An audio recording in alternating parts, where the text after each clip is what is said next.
Hi everyone, this is Jim. Welcome to this postmortem of my Blitz game number 745. I started off with e4. My opponent went c5, the Sicilian. I go knight f3, goes e6. So we get a e6 Sicilian. I play the normal move here, d4. You can actually, just to show this, you can actually play some other moves here like c3 or knight c3. But anyway, I always enjoyed the main line of the open Sicilian, so I went with this. And so we get this kind of normal position. And in this position, knight to c6, the most popular move is the Taimanov variation. And a6, the second choice here, is a move I played myself with black, is the Khan variation, which can also transpose back into the Taimanov if black plays knight c6 fairly quickly, because sometimes those moves happen in either order. But usually the idea with a6, well, if you're playing the Khan variation, the idea with a6 is to develop the queen quickly or to get in a quick b5 and delay that knight c6 move. Anyway, he played the third choice here, knight f6. And this leads to the pin variation, although we're not there yet. But this attacks the pawn, so you need to defend it. And here, d6 would be the Scheveningen. Knight to c6 would be the going back into a Taimanov. And bishop to b4, that's the pin variation, just pinning that pawn and directly attacking, pinning the knight, and directly attacking e4. And here, looking at this with the chess engine, there's really only one move here, although I suppose it's a natural move. If you think of the Alechin's defense, for example, when black attacks the pawn, you push it forward. And this is not like a Sicilian where black has played d6. There's nothing to stop that pawn from coming forward. So really e5 is the only move here. And just to go through the main line, black actually has a choice between knight d5 and knight e4. The chess engine liked both of those moves. Taking advantage of the pin, piling up pressure here. Then say bishop to d4 defending, and after an exchange, the bishop needs to retreat. It could stay here, it could come back to e7, but if it stays over here, then you have the move queen to g4 and get an active queen. And well, it's kind of a funny looking position, but apparently this is still good for white just because of the activity. Look at all the development that white has compared to black. White has a permanent weakness here with this double isolated pawn, which looks pretty terrible. And he doesn't have the bishop here because black has managed to exchange with a knight here rather than exchanging with the bishop. But he does have a big lead in development and is already making threats. And so the chess engine gives an advantage to white here. Although it's not any more than the typical opening advantage. It's not like white is winning there. So it might be an interesting way to play. You know, I was considering this after the game, after looking at it. Also, when I looked at it with the chess engine, you know, if white plays any move other than e5, then it seems like black equalizes immediately. So you have a good chance of immediately equalizing, and then if you don't mind that main line position where you're behind in development, but you don't have any structural weaknesses, and you know, if you can just find a way to get your pieces out, you should be fine. Yeah, it could be an interesting way for black to play. Anyway, not knowing any of this, I played f3. Although, as I said, in this position, I could have maybe figured out by looking at it that e5 is the move here, because it's not, well, any way of defending it has some drawbacks, and he can still double my pawns here. There's no getting around that. Let's see, so we're just out of the opening book. He went knight c6. So we stay in the range of about even here. Let's see, he took back with the pawn and went bishop d3. That seems to be, cancel that. I went bishop d3. This seems to be okay so far. He goes immediately with d5, I exchange, and we get this situation where he has extra pawns in the center and I have extra pawns on the side. And notice that he's still not doubling my pawns here. If he were to double the pawns by taking the knight, I would at least have the compensation of the bishop pair and open lines for my rooks and bishops. So I think that kind of position would still be good for white. I castled at this point to unpin my knight, and he just played a5 there. He's going to keep the bishop there, and I moved my knight away. So just not to not allow that pawn doubling. The chess engine, by the way, prefers bishop e3 and still thinks this position is around equal. There are some ideas here of blockading the center pawns with the knight and the bishop either occupying or looking at those dark squares. Yeah, but anyway, knight e2 seems to be okay. Let's see, he went bishop a6, and I went c3. I didn't want to be taking back with a pawn anyway. That would create some pawn weaknesses without any particular benefit, and I wanted to get rid of this annoying bishop that was controlling squares like e1 where I might want to put my rook. So he can avoid moving the bishop for a while, and he does. He plays this queen b6 check, so he gets his pieces out with tempo, and then he drops the bishop back to e7. And I played knight f4. Let's see, he castled, and I exchanged bishops. So all of this, maybe black is building up some slight edge through all of this. That those extra pawns in the center might become an advantage at some point, although they don't seem especially mobile right now. I guess he can't, he could consider pushing the e pawn immediately, because if I take the d pawn, he could pin my knight. So maybe he could have mobilized his pawns immediately, but he went with queen d3 here. Oh, I went with queen d3. He went with a4, just pushing the a pawn forward. He's going to take advantage of my queenside pawns here and try and limit what they can do. Let's see, I went bishop e3, developing my bishop finally. He goes rook f to b8, targeting this pawn. And I just traded queens at this point. Thought that might be it might be easier for me to defend the queen side without the queens on the board. He took, and I played rook a to b1. And let's see, he went knight e8, so he's rerouting his knight to get it back into the game. And this is a position, I guess, where I start to go wrong. I mean, chess engine thinks black is better here, but white is still holding kind of the evaluation that it's had for a while. But b3 seems to be a mistake, and that's because, yeah, the move I overlooked is after the exchange. I didn't see how he could immediately attack the b pawn, but he has this nice little skewer. I can't move the b pawn forward. That's what I always figured. Before playing this, I always thought, well, I'd have b4 and bishop to bishop to d4, and that would even lock down the center. And if I could get both those moves in, then it's true that I would probably be fine. But I can't play two moves in one, and so this rook a3 move really puts the question to my play. So that's why at this point b3 just can't really, is just not a move, should not be played.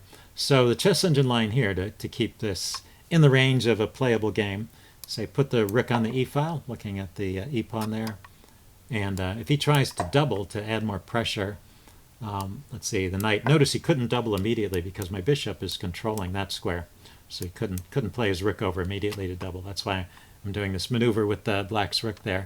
See, so knight d3, rook a to b5, and then bishop to d4, and we get this position where I'm defending the c pawn, I'm looking at the king side, and I'm trying to slow down the advance of these pawns, and if he tries to push, f3, f6 and e5, I can maybe play f4 here to slow that down. So this should be okay for white. Not a great position because I'm still kind of playing defense here rather than playing offense, but should be something that I can hold.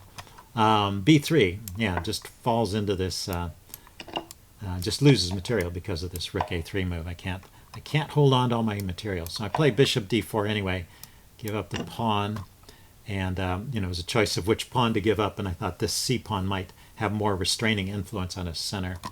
And I traded off one pair of rooks. So now I'm a pawn down, and really black is just better and probably should go on to win the game. Let's go forward. This is a long game. It was like 72 moves. So let's go forward through these maneuvers and get to the next kind of critical position. Let's see, I decided, he let me trade off his bishop, and I decided that the unequal position of bishop versus knight was what gave me the best chances. Rook to c1 seems to be maybe a slight mistake. Although when I looked at it in more detail, it didn't really add make a whole lot of difference. But the chess engine at this point prefers rook a1, and then say black plays h6 to give his king some lift there, and then g3, playing like that. But it wasn't a huge difference, so rook c1 is probably still okay. Well, I can't say it's okay. I think black is winning through all of this, but I haven't done anything to increase black's advantage, right? I'm just kind of holding it, holding my position, holding my own in the game. And we'll see if black can develop the pressure to the point where he breaks through. And I'm just going to go quickly through the next 20 moves, 10 moves, 10 or 12 moves, because like I said, it's a long game. And at any time he could trade off the bishop. I was thinking of taking with the king and just trying to restrain his pawns from advancing and playing for a draw on rook and pawn endgame. So he keeps the minor pieces on. That's probably a good choice, and offers a trade. And I think this is a useful hint that if you have a choice between going into a minor piece endgame or a rook and pawn endgame, and you're a pawn down, your drawing chances are much better in the rook and pawn endgame. In the minor piece endgame, it often takes on the characteristic of just a pure king and pawn endgame. It has a lot of similar characteristics, maybe I should put it that way, including the fact that that black would have more winning chances with his extra pawn. So I keep the rook on, and let's see, he pushes the pawn forward, and just starts making progress up to this point. And then he plays e3 right here. Yeah, after I play rook b8 to try and activate my rook. I want to keep as active as possible, but black is still winning here. And let's see, the simplest winning plan is rook to a6, coming around to check me over here. Let's see, I can throw in a check to try and chase his king back. King steps back to f6. See, I can bring my bishop out to c5, but he's going to get this check in. There's just no way for me to hold on to the pawns over here. My king is too far away, and if my bishop goes back to defend, he can chase the bishop with the rook. So he's going to pick up this pawn, and this should really be a win for black. So I think black was basically winning all along here since he won that extra pawn. But he gives it all away after I play rook b8. He plays the move e3. And maybe he didn't see this idea. I take the pawn. He takes with the knight. And I guess he was expecting me to take with the king so he could pick up this pawn and get a simple win with the outside passed pawn here. But I can throw in this check. And I found this idea, which is nice. Always nice to find these moves in the game instead of afterwards. And I take. And now this should be a draw. And let's see, he went king to g4. My simplest way to draw here is to play king to d3. And if his king comes forward with this, not going back to defend, but actually lifting the rook up. And if he takes, then I can take here. And this is a position that is just a draw. So that would have been best. Rook e2, maybe I still have a draw here. It's not so clear, but he starts to get some pressure once again. King h3, king d3. He goes g4. And I played rook b2 here. Maybe I could have tried rook e4 here again. Yeah, he gets 2 pawns for 1 though. Now it's different. I go here to attack his pawn. He takes my pawn. I can take with check, and then he takes the g pawn. That's probably winning for black. Okay, so holding the position here with rook to b2 is probably the right answer. Let's see, he went rook to c5, did a little bit of shuffling. I go rook to e2, he goes rook to a5, and I go rook to b2. So I didn't really see what was going on. But after rook to b2, instead of rook to b2, I should have played king to d4. And this also is probably a draw still. Let's see, so I blundered with rook b2, not playing rook king d4 when I had the chance. And he blundered by playing rook a4. The winning idea here is rook a1, and he hit on this idea eventually. But I can't actually defend after he plays rook a1, and so that's why I need that counterattack on the pawn. So anyway, I didn't play king d4, and he didn't play rook a1 right away, but we shuffle the rooks a couple of moves and go back and forth, and then he finds this rook a1 idea, and now it's just a win, and we go on to see how he wins. I just wanted to point out that if I try king d4 here, it's just too late. Let's see, he could go rook to c1 to attack this pawn, say rook to d2 to protect my king from checks, rook to h1 to attack over here. Let's see, I go ahead and I play rook d3. This is all, he's going to win that pawn anyway, and I want to avoid some trades.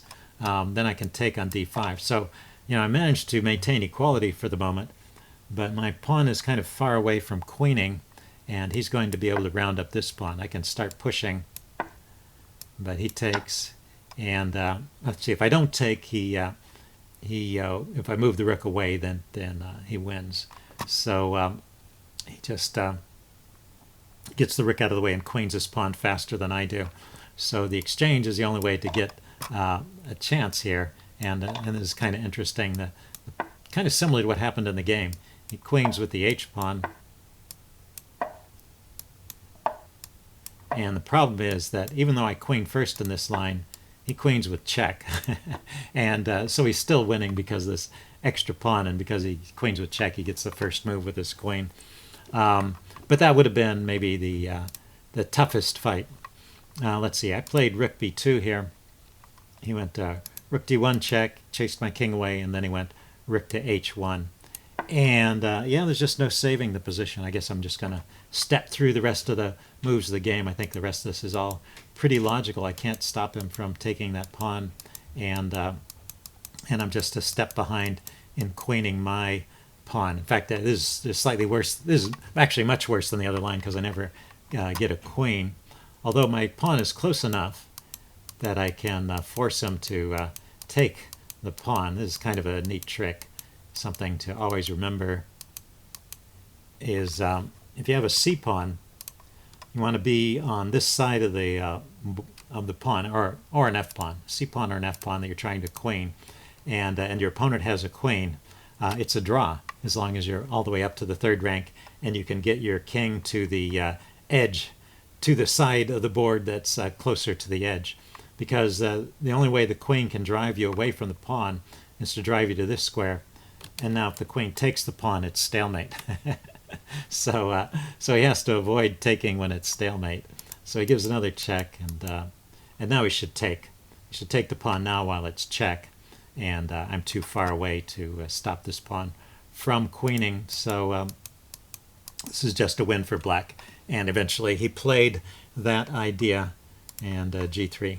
So I resigned here. But anyway, it was an interesting game. Hope you guys enjoyed it, and I will see you again soon.